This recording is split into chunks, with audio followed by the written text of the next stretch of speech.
В этом ролике я совмещу три ролика, три темы. Первая тема – это обновление прошивки у дилера. Вторая тема – это причина стуков, посторонних шумов в багажнике, она найдена. И третья – это обзор багажника, который получился сам собой, когда я пытался решить проблему со скрипом. Я разбирал все и посчитал интересным это все вам показать. И получится, как у фильмов Квентина Тарантино, когда кто-то нес сценарий, его толкнули, сценарий разлетелся, и потом собрали, и получилось, что сначала идет третья часть, потом кусочек первой, потом 8 и так далее и тому прочее. Ну, будет интересно, кинематографично. Друзья, всем привет!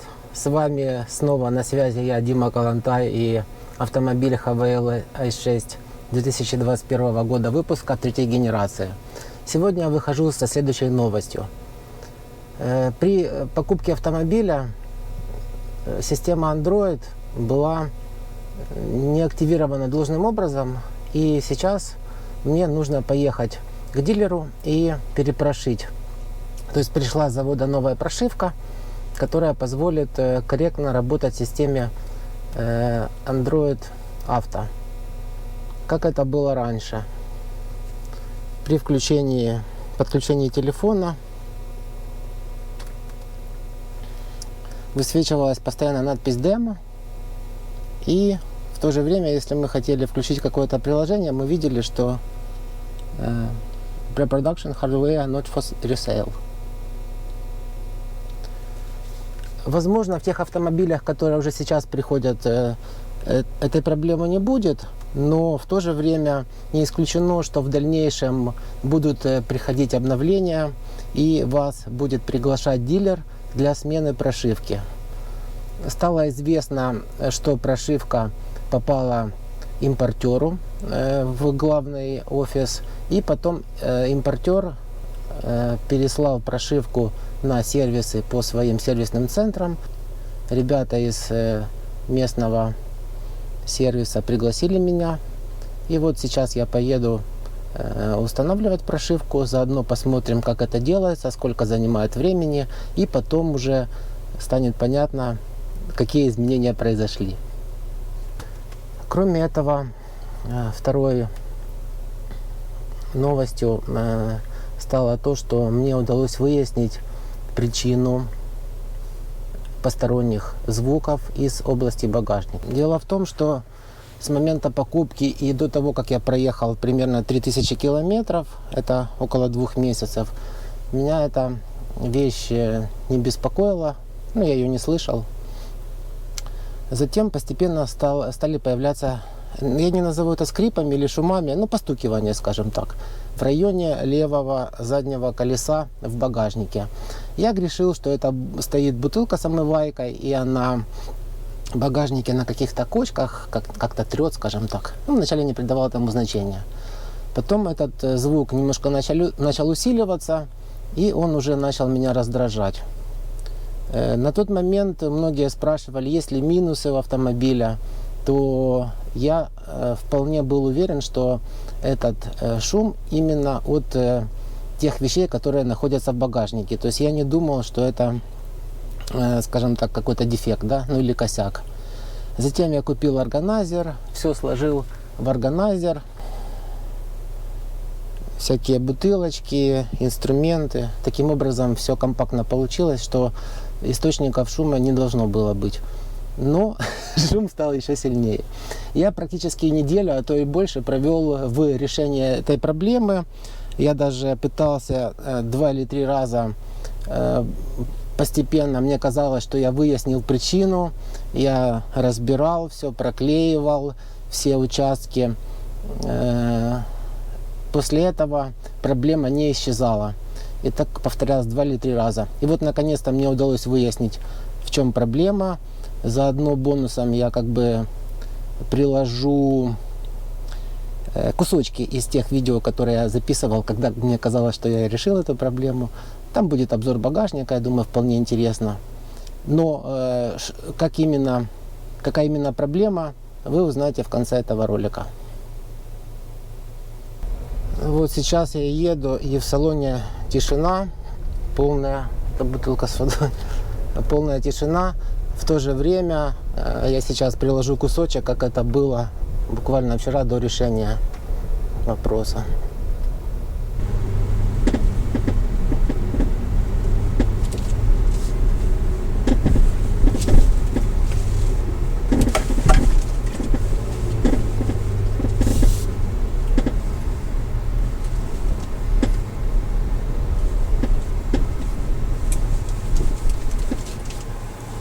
Самое интересное, что мне где-то 3 раза была ситуация, что я был на 100% уверен, что вот, все, вот она, это, я нашел эту проблему этих посторонних шумов.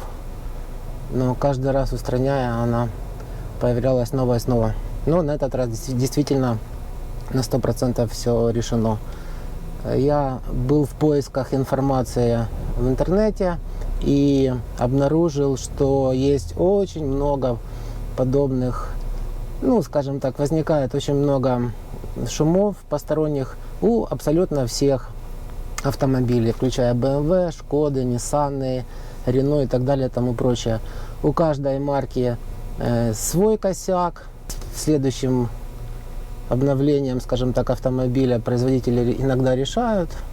Но у нас такой косячок возник, и мне кажется, что с этим столкнется каждый владелец этого автомобиля. Мне так кажется, что или большинство. Ну, это можно будет самостоятельно решить легко. Еще один интересный, в чем-то даже важный момент. Дело в том, что у нас сопряжение с телефоном происходит посредством кабеля. Ну, неважно, это iPhone или андроидное устройство. И в любом случае будет каждый раз вставлять провод, вытаскивать. Это будет причинять какой-то дискомфорт. Место, где может лежать мобильный телефон, это изначально, да, здесь он может лежать в виде, в месте, где осуществляется подзарядка, у кого есть, либо же вот вторая ниша предусмотрена для телефона таким образом. В общем-то, обе ниши удобные, но они не подходят, если вы захотите быстро подключать телефон и получать доступ к Android Auto или CarPlay. Значит, как по мне, то самым оптимальным решением явилось на двухстороннем скотче магнитный держатель, плюс здесь на телефоне легко монтируется, легко снимается. Самое главное, всегда под рукой. Можно включить сразу же, например, YouTube моментально. То есть, к примеру, нету YouTube у вас на главном мониторе, но можно здесь вполне включить и смотреть ролик. Также рекомендую использовать магнитный провод, магнитную зарядку. И вот он сразу подключен. То есть очень легко. Ну, так езжу, пользуюсь и доволен. Насколько можно, вопрос решен с проводным подключением. Еще в таком положении, когда находится телефон, в принципе есть доступ ко всем функциям. То есть мы, когда при переключении селектора мы видим, какая передача загорается. Единственная кнопка загораживается, это включение-выключение вентилятора, но она по большому счету, я никогда ей не пользуюсь.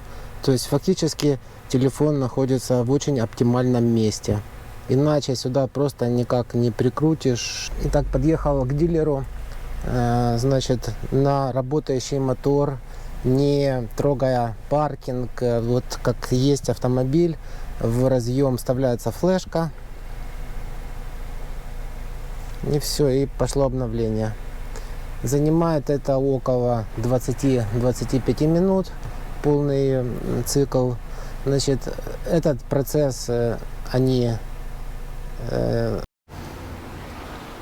Вот у дилера стоит, кому-то повезло, готовенький к выдаче. Но я точно не знаю всей информации. Белый.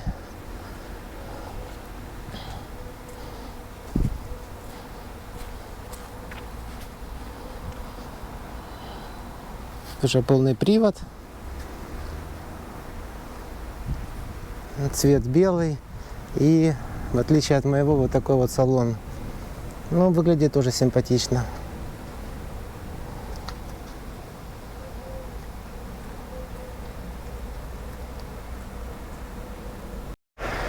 Ну, а мы пока обновляемся. Двигатель работает. Как говорится, процесс обновления идет.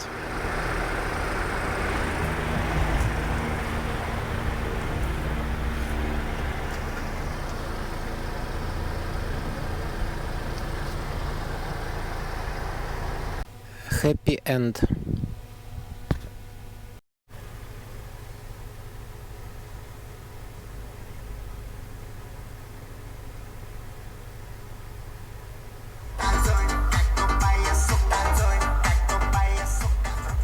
Сразу песня красивая. Так, ну что первое бросается в глаза, если не потухнет? То, что исчезла надпись демо. Да, да, дальше. Исчезли вот эти надписи, типа предпродажная версия. Здесь я вижу сразу иконка изменилась. Была черная. Кроме того, что исчезла надпись демо и обновилась иконка, я пока так быстро не могу найти отличия. Как они только появятся, я сразу же вас информирую.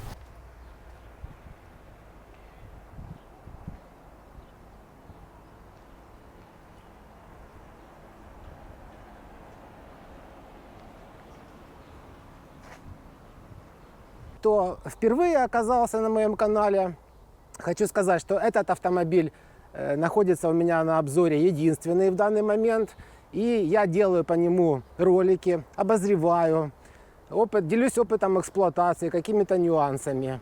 Это уже 14-й ролик по данной теме, поэтому если вас будут интересовать какие-нибудь другие темы, пожалуйста, в описании есть перечень остальных роликов по другим темам, включая полный обзор. Также напомню, что комплектация автомобиля топ, полный привод, объем двигателя 2 литра. Напомню, что багажник открывается либо с ключа, с кнопки, либо здесь с кнопки. Полностью автоматический подъемник. Высота подъема примерно около 2 метров, ну 1,90 м. У меня 1,80 м, ну скажем так 1,85 м, да, если быть точным. То есть я никогда не бьюсь головой. Я уже здесь вчера немножко разобрал, поэтому проведем операцию в обратном порядке. Здесь вот находится в багажнике такой пенал, скажем, из материала, который, вот если его обо что-то тереть, то он скрипит. Слышно, да? Тем самым видим места, где попытались на заводе избавиться от этой проблемы, проклеив таким мягким материалом, дабы избежать скрипов. Но, видимо, этого недостаточно. Скажем так, пользуясь случаем тем, что разобрано все, хочу залезть сюда, показать какие-то нюансы сборки. Значит, ну, во-первых, я уже говорил, что под запаской находится такой карпет, что очень приятно, не голый металл, а все-таки попытались решить какую-то мелочь, но все же дали, это приятно. Дальше такие вот швы, какие-то два непонятно болтаются выхода. Пожалуйста, если вы знаете, что это такое, пишите в комментариях, будет очень интересно узнать, зачем эти штуки тут нужны.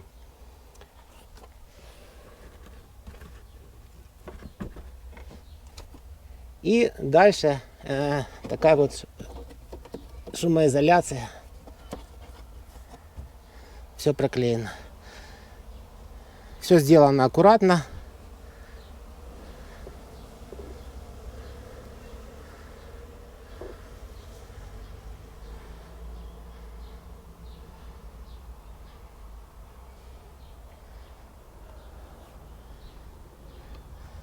Примерно такая же ситуация с другой стороны.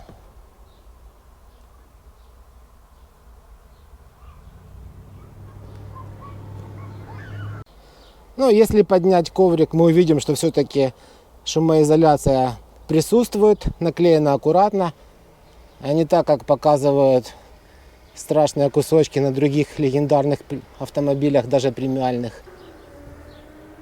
Так выглядит крышка, поднятая на втором уровне. В таком случае можно постелить коврик. Кроме этого, есть такие две интересные ниши. Можно положить омывайку, все что угодно.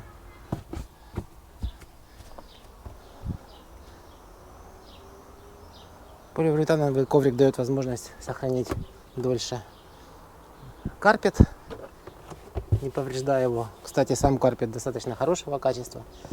И в комплекте с ковром шли вот такие вот вставки в нише. Полка. Просто обычная простая полка. Несложная, непростая. Что в ней? Когда мы ее складываем, ее можно сложить либо вот так вот. В таком положении она будет на весу, ну или наоборот приподнята. Но можно ошибиться и сложить вот таким вот образом. Понятно, да, в чем смысл? Тогда она будет болтаться. Скорее всего, это не совсем правильно. Интуитивно подсказывает, что должно быть так.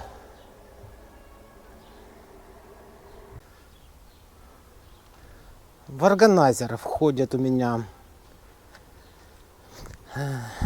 тряпочки, зонт, трос, компрессор хороший двухпоршневой.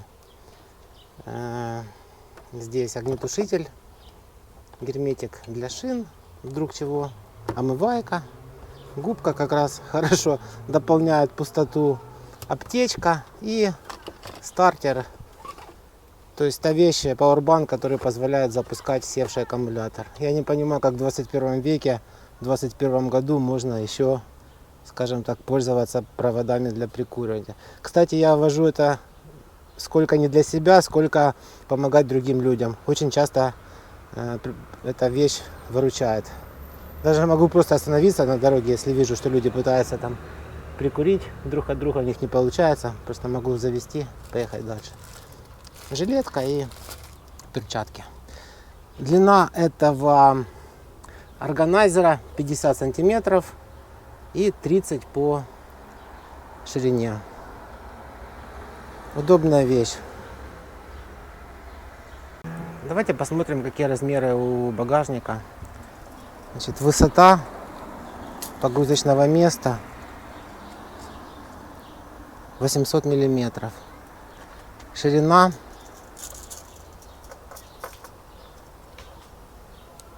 900. Длина в этом месте тоже можно сказать 900 миллиметров. Высота до полки. Так все делаю своими руками, одну снимаю. 390. Объем багажного отделения в таком виде составляет 415 литров. И когда сиденья сложены, объем почти 1300 литров. Сейчас я разложу сиденья, покажу, как они раскладываются. Надо зайти. Для того, чтобы сложить сиденья и получился ровный пол, нужно поднять подголовники. Иначе они будут упираться.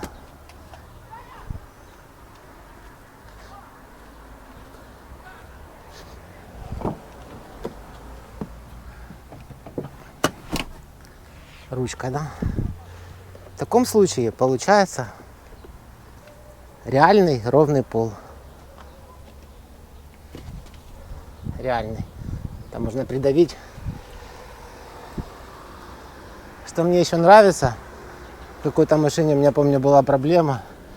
Если вам необходимо положить груз, то у вас есть еще вот сколько места для того, чтобы, ну, например, даже сесть. Мало ли, таким образом положили груз, а надо еще посадить. Все возможно. Ну, неудобно, конечно, но какое-то время небольшое можно проехать. У меня рост 1,80 м, и по большому счету мне здесь спать невозможно. Не хватает места. А здесь, если какую-то подушку положить, ну, скажем так, придумать платформу, положить подушку, то будет достаточно места. А так у меня шея заканчивается в этом месте, дальше идет голова. Ну, этот автомобиль городской, его владельцы по большому счету должны ночевать в отеле.